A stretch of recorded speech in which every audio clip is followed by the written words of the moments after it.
en trolde, der sidder flere tusind mennesker på hende.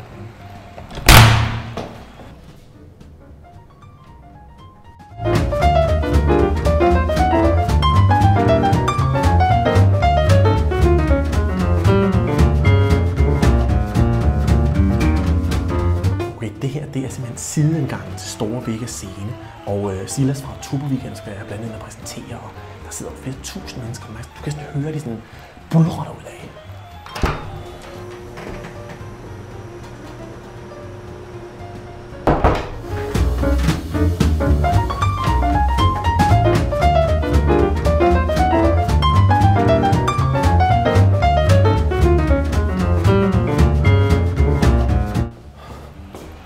Det skulle efter sigende være indgangen til scenen. Men det er fuldstændig umuligt at finde rundt, og det er DR's Big Band, der er gået i gang, ikke?